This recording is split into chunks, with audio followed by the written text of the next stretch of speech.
Bruce Bogtrotter and the Cake. "How can she get away with it?" Lavender said to Matilda. "Surely the children go home and tell their mothers and fathers. I know my father would raise a terrific stink if I told him the headmistress had grabbed me by the hair and slung me over the playground fence." "No, he wouldn't," Matilda said, "and I'll tell you why. He simply wouldn't believe you." "Of course he would." "He wouldn't," Matilda said, "and the reason is obvious. Your story would sound too ridiculous to be believed, and that is the Trunchbull's great secret." "What is?" Lavender asked. Matilda said, "Never do anything by halves if you want to get away with it. Be outrageous. Go the whole hog. Make sure everything you do is so completely crazy it's unbelievable. No parent is going to believe this pigtail story. Not in a million years. Mine wouldn't. They'd call me a liar." "In that case," Lavender said, "Amanda's mother isn't going to cut her pigtails off." "No, she isn't," Matilda said. "Amanda will do it herself. You see if she doesn't." "Do you think she's mad?" Lavender asked. "Who? The Trunchbull? No, I don't think she's mad," Matilda said. "But she's very dangerous. Being in this school is like being in a cage with a cobra. You have to be very fast on your feet." They got another example of how dangerous the headmistress could be on the very next day. During lunch an announcement was made that the whole school should go into the assembly hall and be seated as soon as the meal was over. When all the 250 or so boys and girls were settled down in assembly, the Trunchbull marched onto the platform. None of the other teachers came in with her. She was carrying a riding crop in her right hand. She stood up there on centre stage in her green breeches with legs apart and riding crop in hand, glaring at the sea of upturned faces before her. "What's going on?" Lavender whispered. "I don't know," Matilda whispered back. The whole school waited for what was coming next. "Bruce Bogtrotter!" the Trunchbull barked suddenly. "Where is Bruce Bogtrotter?" A hand shot up among the seated children. "Come up here," the Trunchbull shouted, "and look smart about it." An 11-year-old boy, who was exceedingly large and round, stood up and waddled briskly forward. He climbed up on the platform. "Stand over there," the Trunchbull ordered. The boy stood to one side. He looked nervous. He knew very well he wasn't up there to be presented with a prize. He was watching the headmistress with an exceedingly wary eye, and he kept edging farther and farther away from her with little shuffles of his feet, rather as a rat might edge away from a terrier that is watching it from across the room. His plump, flabby face had turned grey with fearful apprehension. His stockings hung about his ankles. "This clot," boomed the headmistress, pointing the riding crop at him like a rapier. "This blackhead, this foul carbuncle, this poisonous pustule that you see before you is none other than a disgusting criminal, a denizen of the underworld, a member of the mafia." "Who, me?" Bruce Bogtrotter said, looking genuinely puzzled. "A thief!" the Trunchbull screamed. "A crook, a pirate, a brigand, a rustler!" "Steady on," the boy said. "I mean, dash it all, headmistress. Do you deny it, you miserable little gumboil? Do you plead not guilty?" "I don't know what you're talking about," the boy said, more puzzled than ever. "I'll tell you what I'm talking about, you suppurating little blister," the Trunchbull shouted. "Yesterday morning, during break, you sneaked like a serpent into the kitchen and stole a slice of my private chocolate cake from my tea tray. That tray had just been prepared for me personally by the cook. It was my morning snack. And as for the cake, it was my own private stock. That was not boy's cake. You don't think for 1 minute I'm going to eat the filth I give to you? That cake was made from real butter and real cream.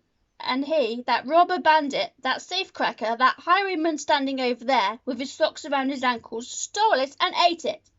"I never did!" the boy exclaimed, turning from grey to white. "Don't lie to me, Bogtrotter," barked the Trunchbull. "The cook saw you. What's more, she saw you eating it."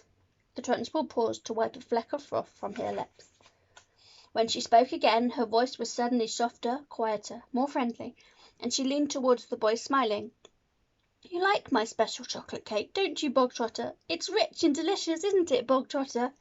"Very good," the boy mumbled. The words were out before he could stop himself. "You're right," the Trunchbull said. "It is very good. Therefore I think you should congratulate the cook. When a gentleman has had a particularly good meal, Bogtrotter, he always sends his compliments to the chef. You didn't know that, did you, Bogtrotter? But those who inhabit the criminal underworld are not noted for their good manners." The boy remained silent. "Cook!" the Trunchbull shouted, turning her head towards the door. "Come here, cook! Bogtrotter wishes to tell you how good your chocolate cake is." The cook, a tall, shrivelled female who looked as though all of her body juices had been dried out of her long ago in a hot oven, walked onto the platform wearing a dirty white apron. Her entrance had clearly been arranged beforehand by the headmistress. "Now then, Bogtrotter," the Trunchbull boomed, "tell cook what you think of her chocolate cake." "Very good," the boy mumbled. You should see he was now beginning to wonder what all this was leading up to. The only thing he knew for certain was that the law forbade the Trunchbull to hit him with the riding crop that she kept smacking against her thigh. That was some comfort, but not much, because the Trunchbull was totally unpredictable. One never knew what she was going to do next. "There you are, cook," the Trunchbull cried. "Bogtrotter likes your cake. He adores your cake. Do you have any more of your cake you could give him?" "I do indeed," the cook said. She seemed to have learnt her lines by heart. "Then go and get it, and bring a knife to cut it with." The cook disappeared. Almost at once she was back again, staggering under the weight of an enormous round chocolate cake on a china platter. The cake was fully 18 inches in diameter, and it was covered with dark brown chocolate icing. "Put it on the table," the Trunchbull said. There was a small table centre stage, with a chair behind it. The cook placed the cake carefully on the table. "Sit down, Bogtrotter," the Trunchbull said. "Sit there." The boy moved cautiously to the table and sat down. He stared at the gigantic cake. "There you are, Bogtrotter," the Trunchbull said, and once again her voice became soft, persuasive, even gentle. "It's all for you, every bit of it. As you enjoyed that slice you had yesterday so very much, I ordered cook to bake you an extra large one all for yourself." "Well, thank you," the boy said, totally bemused. "Thank cook, not me," the Trunchbull said. "Thank you, cook," the boy said.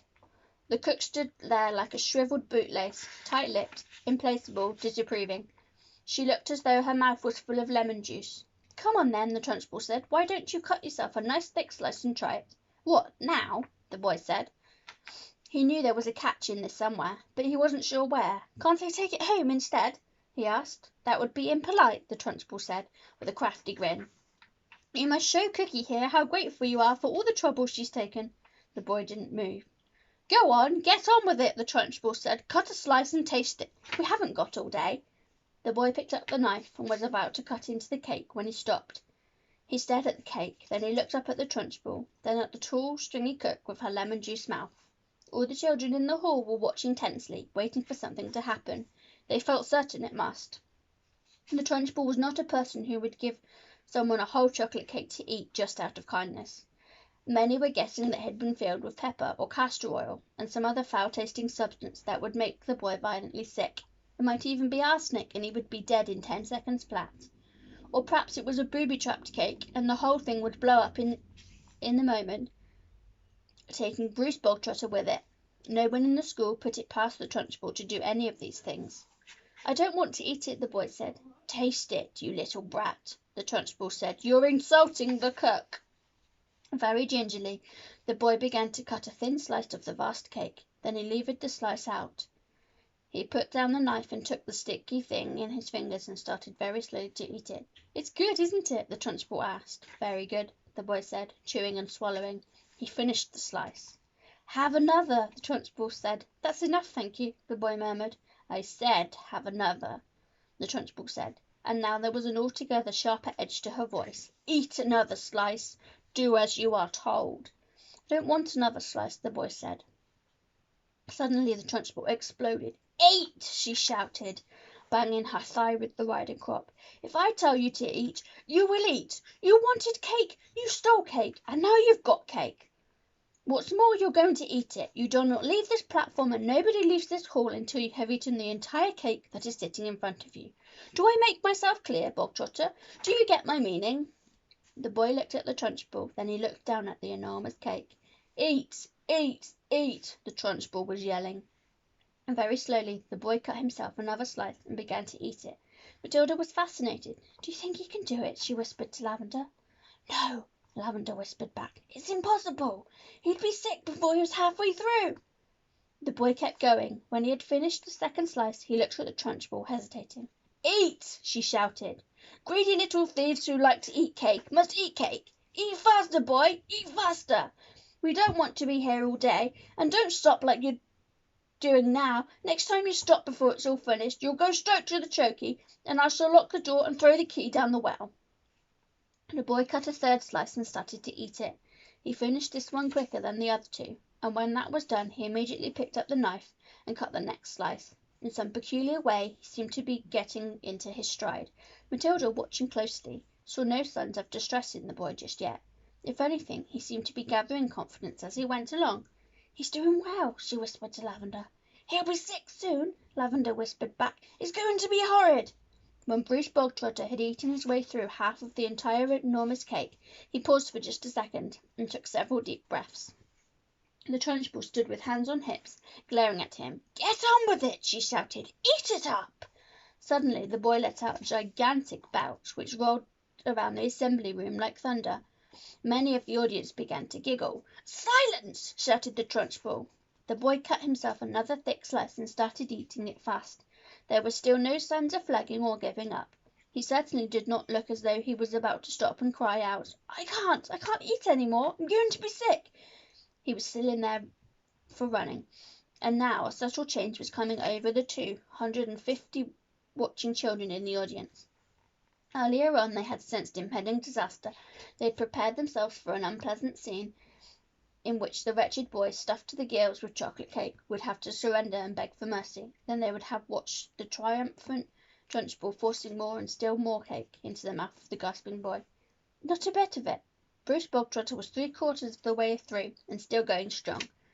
One sensed that he was almost beginning to enjoy himself. He had a mountain to climb, and he was jolly well going to reach the top or die in the attempt.